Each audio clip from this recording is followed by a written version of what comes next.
Loner rancher finds girl with note, debt paid in full in his farm, then he froze. Arizona Territory, 1881. The railroads were carving their steel veins across the desert, carrying with them promises of fortune and the stench of corruption. It was a time when the land itself seemed caught between two worlds. The old ways of the Apache nations and the relentless march of progress driven by men who saw only gold, silver, and the swelling of their own power. Far from the noise of booming towns and railroad camps, Samuel Hayes lived alone on a patch of unforgiving land. His ranch was little more than a weather-beaten cabin and a few scrawny cattle clinging to life against the desert sun. Neighbors rarely saw him, and when they did, he spoke little. The war had left him scarred, inside and out. Men whispered he was once a scout for Sherman's campaigns, a man who had seen too much fire, too much blood. Now he kept to himself, as if hiding from both the world and his own memories. That morning, the silence of the desert was broken by the cry of his hounds. Samuel stepped onto the porch, rifle in hand, expecting coyotes nosing near the chicken coop. What he found instead made him freeze. There, at the edge of his yard, lay a woman. Clothes torn, body bruised, her face barely recognizable under cuts and dried blood. She was clutching nothing but a scrap of paper pinned to her dress. The words, scrawled in a cold hand, stopped Samuel in his tracks. Debt paid in full. For a long moment he stood rooted, staring down at the broken figure as if the desert itself had spat her out. He knew what it meant. This was no accident. Someone had left her here, at his doorstep, and whoever had done it wanted him to see those words. The woman stirred, a faint breath rattling her chest. She tried to speak, but only a rasp came out. Samuel knelt beside her, his rough hands uncertain as they hovered above her wounds. He was not a man given to pity. Too many ghosts haunted his nights for that. And yet, something in the way she clung to life pulled at him. As he lifted her, her eyes fluttered open, hazel flecked with pain and fire. She whispered a name, Anna, before falling back into unconsciousness. Samuel carried her inside, laying her on his bunk. He noticed the brand scorched into her shoulder, the kind of cruelty he had seen in war, but never expected to find here. Whoever she was, she had been marked like cattle, a victim of men who thought themselves above both law and God. He returned to the paper once more, the words burning in his mind. Debt paid in full. He knew then that his quiet exile had ended. Whatever this woman carried with her, it was more than blood and pain. It was a message, and he was now bound up in it, whether he wished it or not. Outside, the wind swept across the desert, carrying with it the smell of dust, iron, and the uneasy promise of trouble to come. Night fell heavy over the desert. Samuel sat at the edge of his bunk, watching the stranger breathe in shallow gasps. He had cleaned her wounds as best as a soldier's rough hands could, though the brand on her shoulder would never fade. The flicker of a single lantern threw shadows across the room, and in its dim light he saw the faint outline of a cross hanging around her neck. Hours later, her eyes opened again. This time they held him with a strength that startled him. "My name is Elizabeth Carter," she whispered, her voice ragged. "They have my daughter. Her name is Anna." Samuel said nothing, waiting. They took her. Judge Blackthorne. The name fell heavy, venomous. Every man in the territory had heard it. Nathaniel Blackthorne, a judge in title only, wielded the law like a whip. He grew rich from mining companies and railroads, discarding lives as easily as spent cartridges. Elizabeth's hands trembled as she clutched the blanket. He thinks I know where the map is. The map my husband died for. They tortured me for it. They branded me like livestock when I would not speak. Her eyes burned as tears welled. But Anna, my little girl, she carries a piece of it, hidden where they cannot see." Samuel felt the old weight return, the burden of wars he thought he'd buried in silence. Maps, gold, treaties, the greed of powerful men. None of it surprised him. But a child in the hands of Blackthorn's men? That pierced through the armor of his solitude. Elizabeth closed her eyes briefly, and when she spoke again, her words were not for Samuel, but for heaven. "The Lord is close to the broken-hearted and saves those who are crushed in spirit." Psalm 34:18. Her prayer lingered in the room like incense. Samuel shifted uneasily, for he had long ago turned away from such words. Yet somehow, in her whisper, they did not sound weak, they sounded like defiance. Outside, the coyotes howled under a moonless sky. Samuel knew then that trouble was already closing in. Blackthorn did not leave loose ends. The woman in his home was not just a victim. She was a spark that could set the whole desert aflame. He leaned back, staring at the cracked ceiling. He had sworn never to fight again, never to pick up arms except against coyotes and wolves. But war had found him once more, and this time it wore the face of a woman branded in fire and a child held captive by a tyrant. The desert, long silent, was about to speak again. If you found this helpful, a quick like really helps us creating, and drop a 1 in the comments so I know you're still with me on this journey. The desert nights were mercilessly cold, and Samuel had given up his only blanket to cover the battered woman lying in his bunk.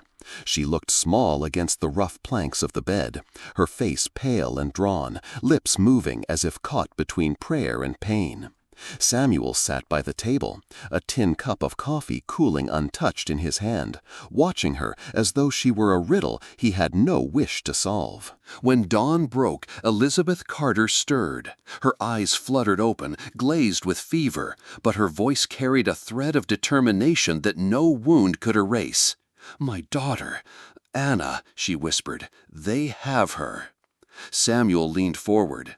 He had heard her mutter the name before, but now the weight of it pressed between them like an anvil. "She hid the piece," Elizabeth continued, her hand trembling as it reached toward the floor where her torn dress lay. She pulled out a small cloth bundle, sewn inside the hem. Inside was nothing but the head of a ragged doll. "Anna kept her map piece here. They don't know." Samuel's jaw tightened. He had seen men die for gold and others kill for less. If this woman was telling the truth, she carried something far more dangerous than just wounds. "You ought to forget maps and treasures," Samuel said, his voice gravelly. "The judge won't stop until he gets what he wants. You'll only drag me down with you." Elizabeth's gaze burned through her weakness. "You think I care about gold? This is about my daughter, about the truth my husband died for." Her lips quivered, but her eyes did not waver. "I will crawl on my hands if I must, but I will not leave her." For the first time in years, Samuel felt something twist in his chest. He had seen soldiers beg for life on the battlefield, had seen widows clutch folded flags in silence, but this was different. It was not desperation he heard in her voice, but a fierce and stubborn faith. That night, as the desert winds rattled the shutters, Elizabeth tried to kneel by the bed. Samuel moved to stop her, but she shook her head and clasped her hands together. Her voice, weak but steady, filled the room. "The Lord is close to the broken-hearted and saves those who are crushed in spirit." Psalm 34:18. The words lingered like smoke, curling through the cabin. Samuel turned away, muttering something under his breath. He had no use for prayers, not since the war. To him, faith was a luxury long buried with the men he couldn't save. Yet, hearing her speak, a part of him wondered if she wasn't praying for herself at all, but for him. The following days were a trial of patience. Elizabeth's body healed slowly, her scars angry against her skin, but her spirit refused to break. She practiced walking, each step stiff and trembling, clutching the table for balance. Samuel caught himself steadying her more than once, gruffly muttering about not wasting energy. She only smiled faintly and whispered that every step brought her closer to Anna. And Samuel, against every instinct, found himself listening. He learned that Anna was 7, with a habit of humming old hymns her father had taught her. He learned that Elizabeth's husband had been a newspaperman, killed after writing too many words that cut too close to the truth about Judge Blackthorne. And he learned that the note, "Debt Paid in Full," was Blackthorne's way of sending a message. The message was not for Elizabeth. It was for anyone foolish enough to help her. One evening, as Samuel brought in kindling, he caught sight of riders on the horizon. Dust rose in the fading light, moving westward, slow but steady. His stomach tightened. Blackthorne's men were casting their net wider. He shut the door behind him, the cabin suddenly too small for the both of them. Elizabeth looked up from the bed, sensing the change in his face. "They're coming, aren't they?" she asked quietly. Samuel didn't answer. He didn't have to. The silence said enough. The riders Samuel had glimpsed did not come that night, nor the next. Instead, the desert seemed to hold its breath, waiting. Samuel kept the rifle close, his eyes tracing every shadow beyond the cabin walls. Elizabeth sensed his unease, but she said nothing, only prayed longer at night, her whispers soft against the crackle of the fire. On the third morning, the dogs barked again. Samuel stepped out, expecting Blackthorne's men. Instead, he saw a lone figure approaching slowly across the dust. The man moved with the steady gait of one who knew the land as well as his own heartbeat. His hair was bound with a strip of leather, his skin weathered by sun and wind. Across his back rested a bow, and at his side hung a rifle older than Samuel's war scars. "Apache," Samuel muttered under his breath, tightening his grip on the rifle. The man stopped a few paces from the porch. His dark eyes flicked from Samuel to the cabin door, and then he spoke, his voice deep and steady. "The woman lives." It wasn't a question. Elizabeth, hearing the voice, pulled herself upright and staggered to the doorway. "Eagle Eye," she said, relief flooding her face. Samuel turned sharply. "You know him?" Elizabeth nodded weakly. "My husband trusted him. He helped us once, long ago." Eagle Eye studied Samuel with the silence of stone. "And now you keep her." Samuel bristled. "I kept her alive, if that's what you mean, but I don't take kindly to strangers walking onto my land." The Apache elder took a slow step forward. Then, from a pouch, he drew a folded scrap of leather. On it, etched in careful ink, was a shape Samuel recognized instantly, the same jagged lines that appeared on the fragment Elizabeth had pulled from the doll. "My piece," Eagle Eye said simply. "The map is not complete without it." Samuel's eyes narrowed. "So you're after the gold, too?" Eagle Eye's face hardened. "Gold?" He spat the word like poison. "No, this map is more than greed. It shows the place where our treaties were hidden, documents that prove this land was ours before your kind came with guns and rails. Blackthorne hunts not for gold, but to bury the truth." The weight of his words hung in the desert air. Elizabeth's hand trembled against the doorway. "Then it's true," she whispered. "My husband, he died trying to protect those treaties." Samuel felt his chest tighten. He had fought a war in the name of union, but in truth he had seen villages burned, men and women branded enemies simply for existing. Eagle Eye's gaze cut through him, sharp as a knife. "You wore the blue coat," Eagle Eye said quietly. "I saw men like you when Sherman's soldiers burned our lodges. You call us savages, yet it was your fire that left children in ashes." The accusation struck like a hammer. Samuel's jaw clenched.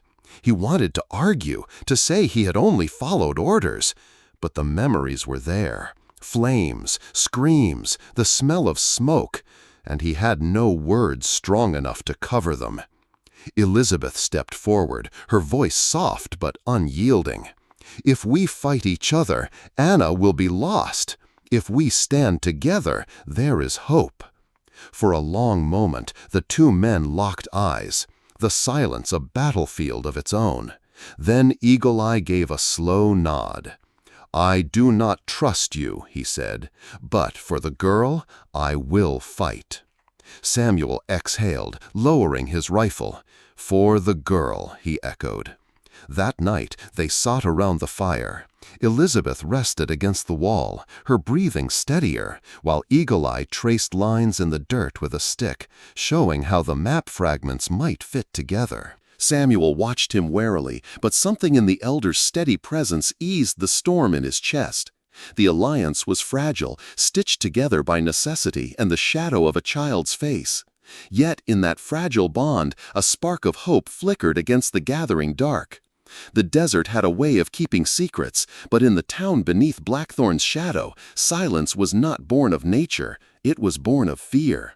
When Samuel, Elizabeth, and Eagle Eye ventured into its dusty streets, heads turned only long enough to acknowledge them before lowering again. Doors closed quickly, windows shuttered. The people had learned to survive by looking away. Elizabeth walked slowly, her shawl drawn tight. She could feel their eyes even when she could not see them. Samuel kept to her side, one hand hovering near his revolver. Eagle Eye trailed behind, his posture proud, yet every glance from townsfolk carried the weight of generations of prejudice. At the edge of the marketplace, a widow stepped forward. Her face was lined from years of sun and sorrow, but her hands were steady as she pressed a small bundle of bread and dried meat into Elizabeth's arms. "For the road," she whispered. Her eyes flicked nervously toward the sheriff's office before she pulled away. Later, an old preacher intercepted them at the steps of a weather-worn chapel. He was frail, his spine bent with age, but his grip on Elizabeth's hand was firm as he pressed a worn Bible into her palm. "You'll find no allies here in daylight," he murmured, his voice trembling, "but know this, some of us still pray for truth to prevail." His eyes lingered on Samuel. "Even the hardest soil can sprout again if the rain comes." That night, as they sheltered in an abandoned barn, Eagle Eye began to speak. His words carried the weight of a people betrayed. "Years ago, they came to us with papers. Treaties, they called them. We were told, these lands are yours, untouched. We signed. We trusted." His voice tightened, low and bitter. "Then the soldiers came, driving rails through our hunting grounds, cutting the mountains for copper and silver. They broke every promise, tore up the earth, and left us with dust." Elizabeth listened, tears shining in the firelight. "And those treaties? They're on the map?" Eagle Eye nodded slowly. "Hidden in the Dragoon Mountains." "If the world saw them, they would know who truly holds claim to this land. But Blackthorn," his gaze darkened, "Blackthorn would burn the world to keep them buried." Samuel sat in silence, staring at the flames. He remembered campfires of another kind, war fires, built on ashes of villages. He had told himself he was just a soldier, just following orders. But hearing Eagle Eye's voice, he felt the old excuses crumble. Perhaps he was not as different from Blackthorn as he had once believed. Elizabeth reached for the Bible, opening to a page where the preacher's thumb had worn the paper thin. Her voice trembled as she read softly. "Though I walk through the valley of the shadow of death, I will fear no evil, for you are with me." Psalm 23:4. The words wrapped around them like a fragile shield against the night. The following morning, their fragile hope was tested. A young servant of Mexican descent, thin and sharp-eyed, slipped into the barn with news. His voice was urgent but hushed. "The judge has men searching. They know the woman still lives. They watch every road." He glanced at Elizabeth, then at Eagle Eye, before pulling back his sleeve. Faint scars lined his arm, scars of a whip. "Not all of us bow to him," he said, before vanishing into the dawn. Elizabeth clutched the Bible tighter, her heart pounding. Samuel exhaled slowly, the burden pressing heavier on his shoulders. He looked at Eagle Eye, then at Elizabeth. For the first time, he did not see them as burdens. He saw them as the last chance to set something right in a world that had long been wrong. The town had shown its silence. But within that silence, small voices had whispered, enough to remind Samuel Hayes that some truths could not be buried forever. The desert wind carried dust and whispers, but now it also carried fear. By the time Samuel and his unlikely companions reached the outskirts of town again, the judge's presence was no longer a shadow, it was everywhere. Riders with Blackthorn's insignia patrolled the streets, their rifles slung loose but their eyes sharp. The people of the town lowered their gaze even further, afraid to be seen looking at anyone but the judge's men. Inside a dimly lit saloon, Samuel overheard a trader muttering under his breath. "They say Blackthorn's sending the girl to the mines before dawn, 2 days from now. No one comes back from those pits." His words were cut short by a sharp glance from a deputy, and silence returned as quickly as it had been broken. When Samuel carried the news back to Elizabeth and Eagle Eye, the weight of it pressed upon them all. 2 days, he said flatly. "That's all we've got." Elizabeth's face went pale. She clutched the small Bible to her chest. "Then we can't waste another moment." Eagle Eye's eyes narrowed. "The mines are far, too far. If they move her there, she is lost. We must strike before." For Samuel, the words were a summons he had long resisted. He had promised himself never to march into battle again, never to see the whites of men's eyes in the moment before death. Yet here he was, sharpening his knife by lantern light, oiling his rifle, listening to the faint sound of Elizabeth humming a hymn, as though trying to steady the air around them. That night, they hid in the shell of a church long abandoned. Its roof sagged, and the cross above the door leaned at a weary angle. Elizabeth traced her fingers along the splintered pews, her lips moving in silent prayer. Samuel sat near the broken altar, staring at her as though trying to understand what kept her spirit alive when so much had been taken.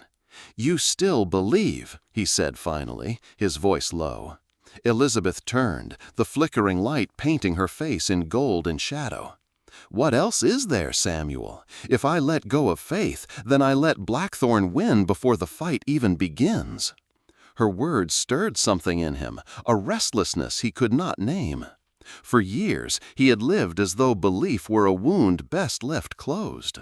But now, in the broken silence of a ruined church, her faith sounded less like naivety and more like defiance. The next day, danger came close enough to touch. Blackthorn's men rode into the town square, dragging a young Mexican boy behind them. Samuel recognized him, the same servant who had warned them in the barn. The deputy threw him down before the sheriff's office, his voice cold. This one had loose lips. "Judge says anyone helping the Carter woman will answer for it." Samuel's hands curled into fists, but Eagle Eye held him back with a sharp glance. "Not now," the elder whispered. "We cannot fight all of them here." Elizabeth closed her eyes, whispering words Samuel barely caught. "Deliver us from evil." That night, the 3 of them gathered in the barn again. Eagle Eye spread the fragments of the map before them, fitting the edges together with steady hands. "One piece remains," he said. "Without it, we do not know the way inside." Samuel stared at the lines, the fragments of truth held together by fragile faith and fragile trust. The clock was ticking, the judge's grip tightening with every passing hour. Yet, for the first time since the war, Samuel felt something other than despair in the face of danger. Resolve. The road to Whitfield's estate wound through dry riverbeds and stands of mesquite trees that seemed to whisper with every gust of wind. Samuel rode ahead, scanning the horizon for riders, while Elizabeth clung to the saddle behind him, her face pale but set with determination. Eagle Eye brought up the rear, silent as always, his eyes sharp as the hawks that circled above. Thomas Whitfield's house stood on the edge of town like a relic from another age. Stone walls weathered by dust, windows shuttered against the world. Samuel had known him once, back when both wore Union blue. Whitfield had been an officer then, a man with steady hands and a steady voice. Now, rumor painted him as a banker, grown weary of both war and politics. When Samuel knocked, it took a long moment before the door opened. Whitfield stood there, older, his hair gone white, his eyes heavy with years of unspoken burdens. For a heartbeat, neither man spoke. Then Whitfield let out a breath and stepped aside. Inside, the house smelled of old wood and ledgers, of whiskey left too long uncorked. Elizabeth was offered a chair, and Eagle Eye remained standing, watchful. Whitfield studied them one by one, then looked at Samuel. "You've chosen dangerous company," he said. Samuel's jaw tightened. "We didn't choose. Trouble came to us." Elizabeth spoke then, her voice trembling but firm. "My daughter is in Blackthorn's hands. You know what he'll do. You were once a man who stood for justice, Mr. Whitfield. Will you stand now?" The old soldier's eyes flickered. For a moment, Samuel thought he saw the man he once knew. Then Whitfield reached into a drawer and pulled out a folded scrap of paper. When he spread it on the table, Samuel's breath caught. The final fragment of the map. "Blackthorn came for this once," Whitfield said. "I told him I burned it. But some things are not so easily destroyed." He tapped the ink with a weary finger. "This isn't just a map to gold, as he claims. It's to something he fears more than gold. The truth." Eagle Eye leaned forward. "The treaties?" Whitfield nodded. "Yes, signed in good faith, then hidden away when men like Blackthorn realized they stood in the way of empire. If those papers see daylight, the railroad barons lose their grip. Blackthorn loses everything." For a long silence, only the crackle of the fire filled the room. Then Whitfield pulled another parchment from a locked chest, a sketch of Blackthorn's estate. On it was marked a thin blue line. "This," he said, "is an old irrigation channel built before Blackthorn bought the land. It runs beneath the manor and comes out near the stables. If you're careful, it will take you under his walls." Elizabeth clutched the Bible in her hands.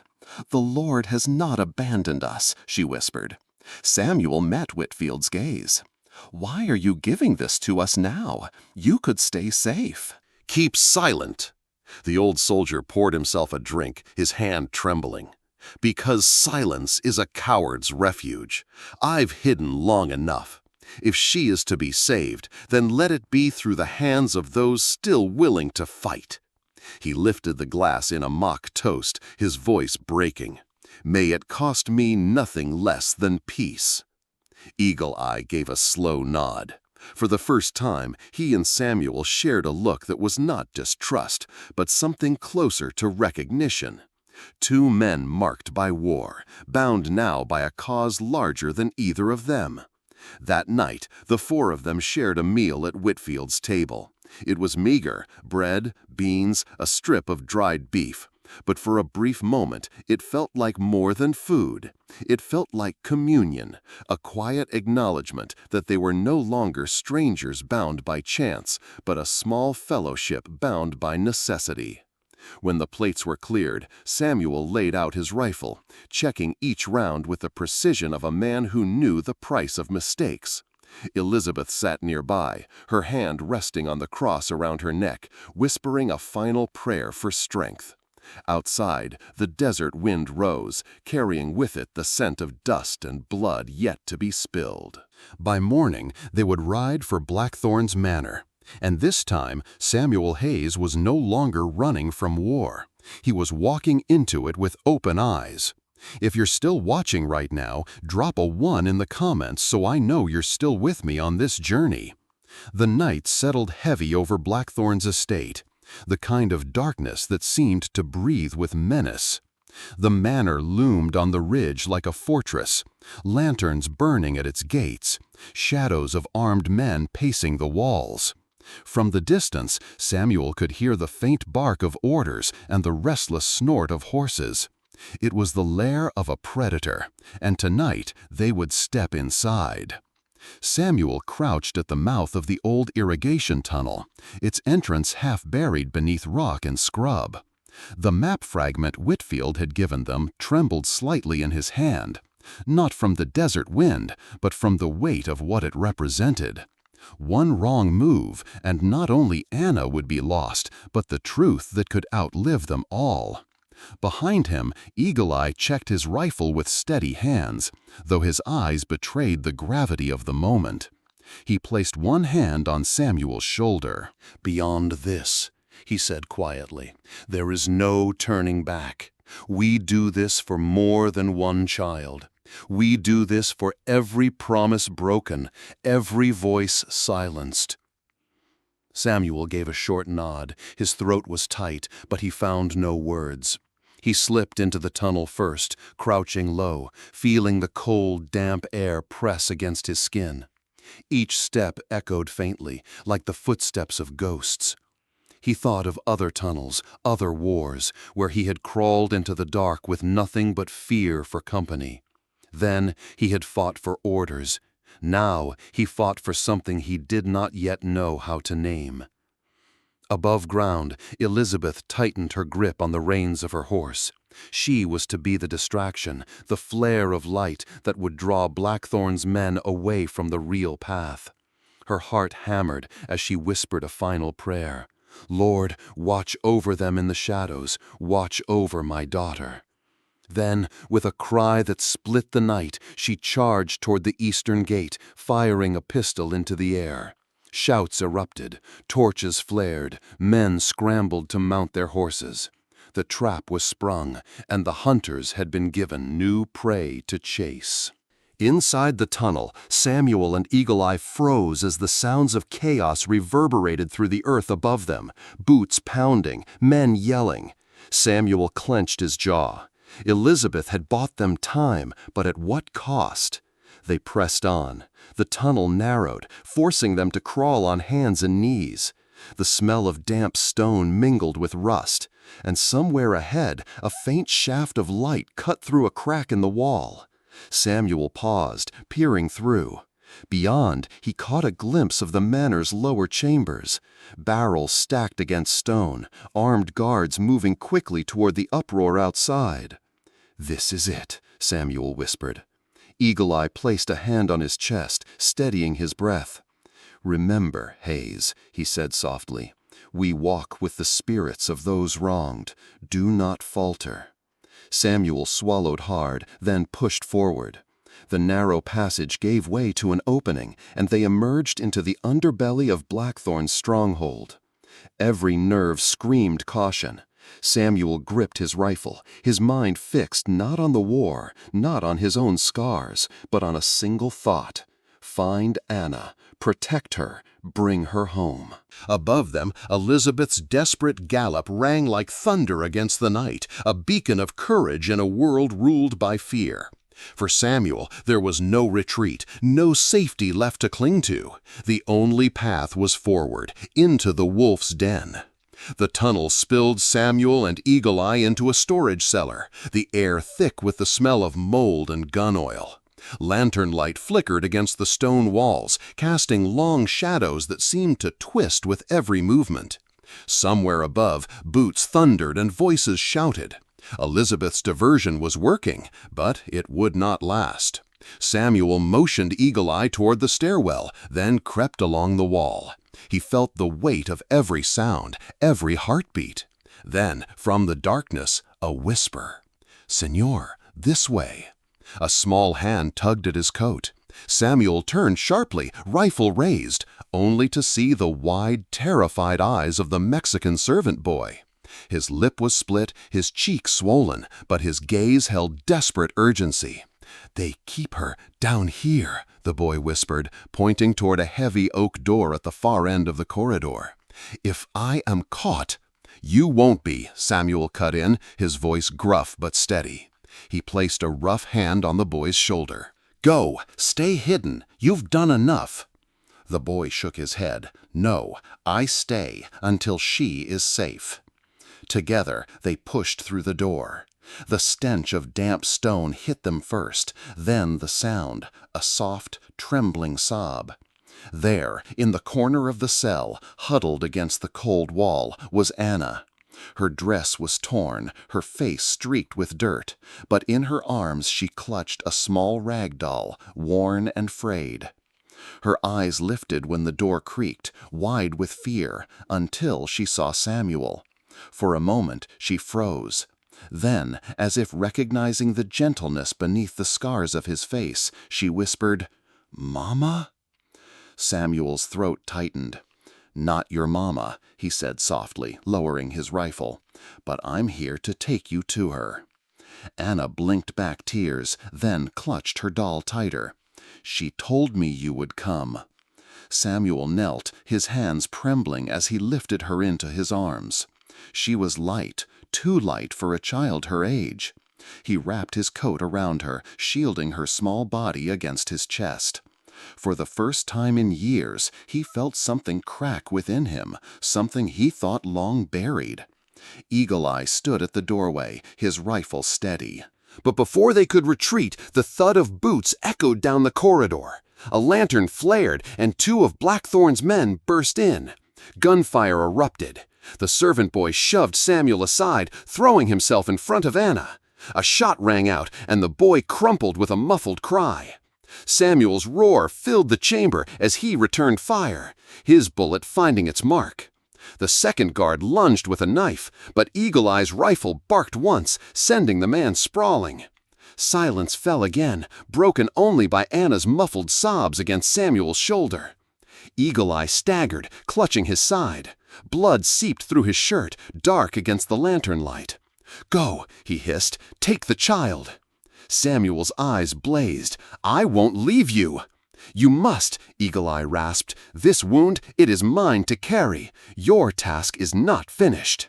Samuel gritted his teeth, tightening his grip on Anna. He could not argue, not here, not now. He pressed a hand briefly to Eagle Eye's shoulder, a silent vow between warriors. As they moved back into the shadows of the cellar, Anna whispered into Samuel's chest, "Will you bring me to Mama?" Samuel bent his head, his voice breaking. "Yes, little one, whatever it takes." Behind them, the servant boy lay still, his sacrifice etched into the silence of the stone. The cellar door burst open with Samuel at the lead, Anna clutched tightly in his arms. The night air hit them like fire after the suffocating damp below. Horses stamped and whinnied, startled by the chaos. Elizabeth was there, mud-streaked, hair loose, a pistol still smoking in her hand. "Anna!" she cried, rushing forward. Samuel lowered the girl into her embrace, and for one fleeting moment, mother and daughter clung together, their sobs drowned out by the storm of gunfire erupting from the manor.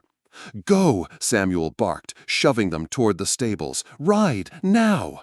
Eagle Eye staggered behind, one hand pressed to his bleeding side. Still, he kept his rifle raised, covering their retreat. They mounted quickly, Elizabeth pulling Anna up before her, Samuel vaulting into the saddle, despite the ache in his wounded arm. Then came the horns. Blackthorn's men thundered from the manor gates, torches blazing, rifles cracking in the night. Dust boiled beneath their hooves as they gave chase. The fugitives tore across the desert floor, wind whipping hair and coats, bullets shrieking past their ears. Samuel glanced back, too many riders, too fast. His heart clenched, they would not outrun them. Up ahead, jagged stone ridges rose like broken teeth against the moonlight. Samuel veered toward them, knowing the terrain might offer cover. Elizabeth followed, clutching Anna so tightly the girl's cry was lost against her shoulder. They reached the rocks, sliding from their horses into the shadows of a narrow defile. Samuel pressed his back to the stone, reloading his rifle with trembling fingers. His wound burned, his chest heaved, but there was no room left for fear. Eagle Eye sank against a boulder, his face pale, sweat streaking his brow, yet his eyes still burned. "They will come," he rasped, "like wolves." Samuel nodded grimly. He glanced at Anna, huddled in her mother's arms, eyes wide but silent. For her, for Elizabeth, for the truth they carried, he would not run. The thunder of hooves drew closer, torches flaring as Blackthorn's men fanned out at the mouth of the ridge. The crack of a rifle echoed, a bullet sparking off the rock above Samuel's head. In that moment, when despair clawed at his chest, words rose unbidden in his mind, words Elizabeth had read by firelight not long ago. God is our refuge and strength, an ever-present help in trouble, Psalm 46:1. Samuel whispered them aloud, voice hoarse but steady. The sound seemed to steady his hands, to lift the weight pressing down on his shoulders. He chambered the next round, eyes narrowing on the advancing riders. "They'll break on this rock," he growled, "not one step further." Gunfire exploded. Samuel fired, dropping one rider, then another. Elizabeth, kneeling with Anna behind her, fired carefully between the rocks, her determination as fierce as any soldier's. A bullet struck Samuel's arm, spinning him back against the stone. He gasped, vision blurring, but forced himself upright.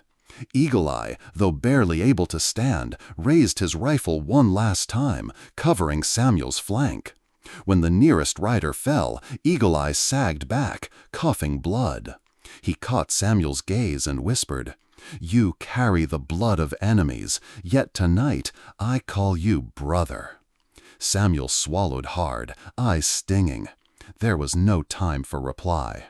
Blackthorn himself now rode into the fray, his voice cutting through the din like a blade. "Hayes, you can't hide in those rocks forever!" Samuel lifted his rifle once more, his voice a low vow in the night. "Then come and take her." The desert ridge trembled with the fury of men in steel, but Samuel Hayes no longer trembled. The night was a furnace of gunfire and smoke. Blackthorn's riders surged against the narrow ridge, their torches throwing jagged light across the stone. Samuel's rifle cracked again and again, each shot bought with burning pain in his wounded arm. Beside him, Elizabeth fired with a mother's fury, every bullet a prayer to see her daughter live. But they were running out of ammunition. Samuel knew it. Eagle Eye knew it too. His breaths came shallow now, but he still propped himself against the rocks, rifle steady, his eyes unyielding. "Too many!" Elizabeth gasped, pulling Anna closer. Samuel clenched his teeth. He had seen this end before. Overrun, bodies lost in the dark, the enemy triumphant. He would not see it again. He would not let Blackthorn win. Then, over the roar of battle, came another sound, the sharp, disciplined crack of rifles. Not Blackthorn's men, but soldiers. The thunder of hooves grew louder, rolling like a storm across the desert floor. A voice shouted above the din, "Hold your fire! Union cavalry, forward!" Through the dust and torchlight, the banners of the Union broke into view. Lines of blue-coated soldiers rode hard into the fray, rifles flashing, sabers gleaming. Blackthorn's riders, caught between fury and fear, faltered. Samuel blinked in disbelief. At the head of the cavalry rode a man he knew, though it had been years since he had seen that face. Captain Daniel Hayes, his younger cousin. "Samuel!" Daniel's voice rang across the canyon, both command and cry. "Fall back! We've got you!" For a moment, Samuel could only stare. He remembered a younger Daniel, proud and angry, the day Samuel had walked away from the war. They had parted with bitterness, and yet here he was, leading men into the fire, answering a call Samuel hadn't dared hope would be heard. Elizabeth's voice broke through. "The letter," she whispered, clutching Anna. "I sent it weeks ago to Fort Union." I begged for help. Relief struck Samuel like a blow. This was no miracle plucked from the air. It was the fruit of Elizabeth's faith, her courage to believe help could still come. Blackthorn cursed, his voice raw. "Stand, you cowards! They'll not take what's mine!" He wheeled his horse, rallying what men still followed him, and spurred them toward the canyon. Union soldiers poured in, the clash of steel and rifle echoing through the desert night. Eagle Eye forced himself onto his feet, staggering to mount a riderless horse. His face was ashen, his wound grievous, but his spirit unbroken. With a defiant cry in Apache, he charged alongside the bluecoats, his rifle blazing one last time. For Samuel, it was like watching the tide of history turn. North and South, white and Apache, soldier and settler, all colliding in one furious storm. And in that storm, one truth burned clear. Blackthorn would not escape justice. Samuel pulled himself into the saddle again, blood slick on his arm, pain clawing at his chest. He looked at Daniel across the chaos. His cousin met his eyes and gave a short, grim nod. Without words, Samuel spurred his horse into the canyon after Blackthorn. The canyon swallowed sound like a grave, its walls rising high and black against the moonlight. Samuel's horse pounded across the sand, every stride echoing against the stone. Ahead, the glint of a torch and the silhouette of Blackthorn cutting deeper into the gorge. "Blackthorn!" Samuel's voice rang out, rough and raw. "It ends tonight!" The outlaw wheeled his horse, eyes blazing, revolver already raised. His laugh was jagged, bitter. "You think a broken soldier and a dying savage can bring me down? I've buried better men than you." Samuel slid from the saddle, boots striking the ground hard. He felt the weight of his wounds, the ache in his bones, but something steadier held him upright. He leveled his rifle, his voice like iron. "You've buried only those who were too afraid to face you. I am not." From behind, hooves staggered. Eagle Eye appeared, swaying in his saddle, blood dark against his shirt. Yet his eyes still burned with fire. He said nothing, only raised his rifle with the quiet certainty of a man who had already chosen where he would fall. The canyon became still. Dust floated in the cold night air. Blackthorn sneered, spurring his horse closer. "You think you're fighting for justice?" he spat. "Those treaties mean nothing. Paper and ink won't stop progress. This land will be ours, no matter how many die." Samuel's grip tightened. He could feel Anna's small arms around his neck, Elizabeth's desperate faith, Eagle Eye's whispered brotherhood. He could not let those words stand. "Justice isn't yours to deny," Samuel said, voice steady. "Not anymore." Blackthorn fired first. The shot tore past Samuel's ear, scorching the air. Samuel dropped to one knee, returning fire. The crack echoed like thunder, and Blackthorn's hat flew back, grazing his temple. The outlaw roared, charging forward. Samuel struggled to reload, his hands slippery with blood. Blackthorn bore down on him, revolver raised high for the killing blow. And then Eagle Eye fired. The shot rang pure, cutting through the canyon silence like judgment itself. Blackthorn's body jerked, his revolver falling uselessly from his hand. For a heartbeat, he stared at the Apache warrior, disbelief etched across his face. Then his horse reared, and he tumbled backward into the shadows of the canyon, swallowed by darkness. Eagle Eye sagged in the saddle, his rifle slipping from his grasp. Samuel rushed to him, catching his arm before he could fall. "It is done," Eagle Eye whispered, his voice faint but resolute. "Your people, my people, tonight we stood as one." Samuel swallowed hard, unable to speak. He gripped Eagle Eye's hand, the bond between them forged not in blood, but in sacrifice. Moments later, Elizabeth rode into the canyon with Anna clutched in her arms. She saw Samuel, saw Eagle Eye, and dropped to her knees beside them. Tears streaked her face as she pulled her Bible close and whispered, "I have fought the good fight, I have finished the race, I have kept the faith." 2 Timothy 4:7. Her words echoed against the canyon walls, gentle as a benediction. Eagle Eye's eyes closed, his breath fading like smoke in the desert wind. Samuel bowed his head, the verse lingering in his heart. For the first time in years, he prayed, not for victory, but for peace. Above them, dawn's first light touched the rim of the canyon. Blackthorn's reign had ended, and a new day began. If you like this video, please comment number 9. If you don't like it, please comment number 0. The desert was quiet that morning, a silence that felt less like absence and more like reverence.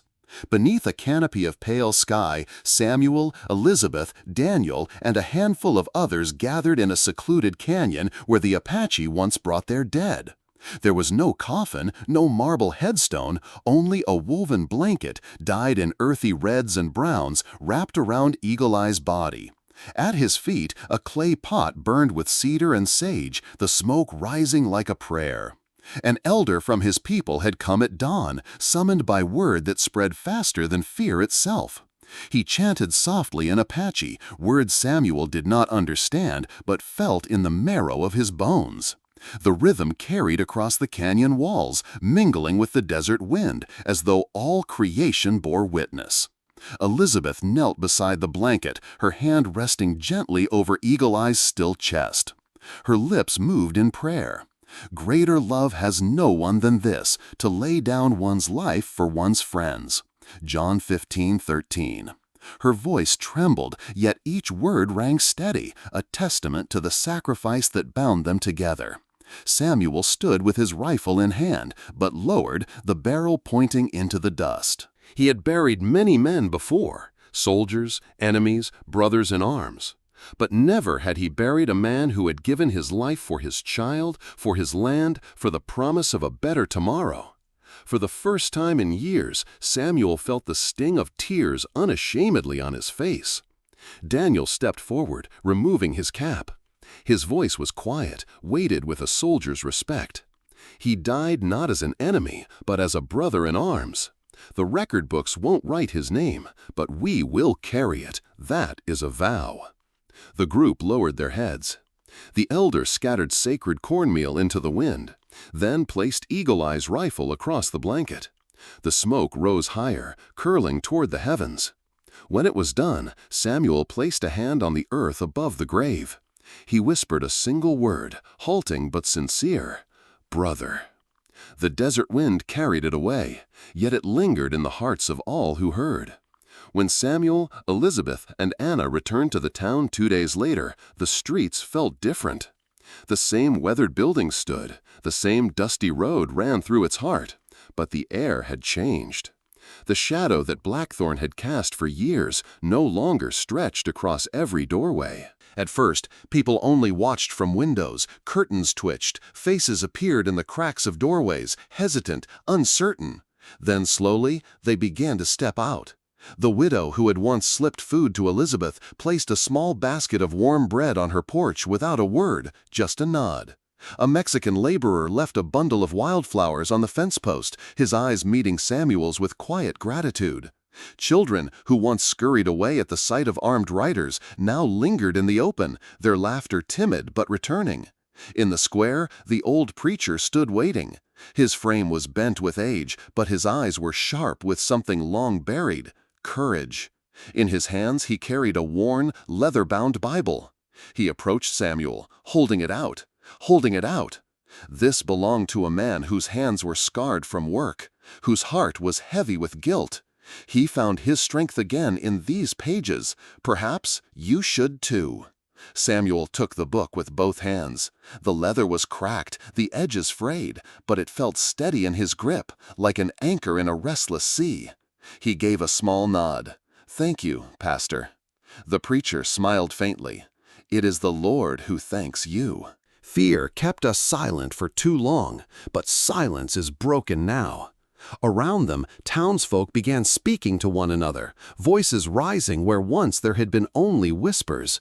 A new sound filled the dusty street, not the clatter of Blackthorn's riders, but the murmur of neighbors daring to believe in life after fear. For the first time in years, the town was beginning to breathe again. That evening, the Hayes cousins sat by a small fire behind the stable. The town was settling into quiet, the night carrying only the soft notes of crickets and the faint smell of wood smoke. Daniel sat with his hat in his hands, staring at the flames. His jaw was tight, as if holding back words that had lived in him for years. Finally, he spoke. "I hated you," he said bluntly. "When you walked away from the war, from us, I thought you were a coward. I carried that bitterness every time your name was spoken." Samuel kept his gaze on the fire. The words stung, though they were no surprise. "You weren't wrong to think it," he admitted quietly. "I was tired of killing, Daniel, tired of burying brothers, blue and gray alike. I walked away, but I never stopped carrying the weight." Daniel was silent for a long moment, then exhaled slowly. "Maybe you were right. Maybe you saw sooner than we did that war doesn't end when the guns go quiet. You fought a different battle, one I didn't understand until now." The two men looked at each other, the firelight flickering across their worn faces. Then Daniel extended his hand. "Let's not waste what time we have left in bitterness, cousin. Too much blood's been spilled already." Samuel hesitated only a breath before gripping it firmly. The strength of family, fractured but not destroyed, passed between them. From the shadows, Elizabeth watched silently, Anna resting against her shoulder. A quiet peace settled in her heart. For the first time, she saw in Samuel not just a wanderer, but a man ready to be part of a family again. The morning broke clear and golden, the kind of dawn that painted even the dust of the plains with quiet beauty. At the Hayes Ranch, the fences lay broken, the barn scarred by neglect, yet there was life stirring again. Samuel rose early, hammer in hand, driving new posts into the earth. His muscles ached, his arms still bound in bandages, but each strike of the mallet carried purpose. Elizabeth worked beside him, gathering boards and nails, her skirts brushing the dew-soaked grass. Anna followed, small but eager, handing Samuel tools with a pride that shone brighter than the sunrise. At the porch, her rag doll sat on the windowsill, patched and faded, but inside it seems still lay the folded scrap of treaty, a relic of a promise yet to be fulfilled. For Anna, it was no longer just a map to treasure. It was a reminder that people had fought, bled, and believed in something greater than gold. When the last rail of the fence was set, Samuel leaned against it, breathing hard. His gaze fell on the old Bible the preacher had given him, now resting on the fence post. He opened it, the pages soft and worn, and read aloud, voice low but steady. "The Lord will watch over your coming and going, both now and forevermore." Psalm 121:8. Elizabeth paused, her eyes shining with tears. Anna slipped her small hand into Samuel's calloused one, and for the first time in many years, he did not feel alone. The three of them walked back toward the house, the rising sun spilling across the land. The fences might need mending. The earth still bore scars, but hope had taken root. And with it, a new dawn began. Stories like this are not just about gunfights or outlaws. They are about the silent battles of the heart, the choices of courage, sacrifice, and love that echo across generations. Perhaps you, too, remember a time when neighbors stood together, when a Bible verse whispered strength in the night, or when family, whether by blood or bond, was all that held you steady. Eagle Eye's sacrifice, Samuel's redemption, Elizabeth's faith, and Anna's innocence remind us that even in the harshest deserts, hope can bloom. These are not merely legends of the frontier. They are reflections of the values that shaped lives then and can still guide us now. If this tale stirred your heart, stay with us for more true Wild West stories. Stories where history meets faith and where the human spirit proves unyielding. Subscribe, share, and keep these memories alive, for they belong not only to the past, but to us all.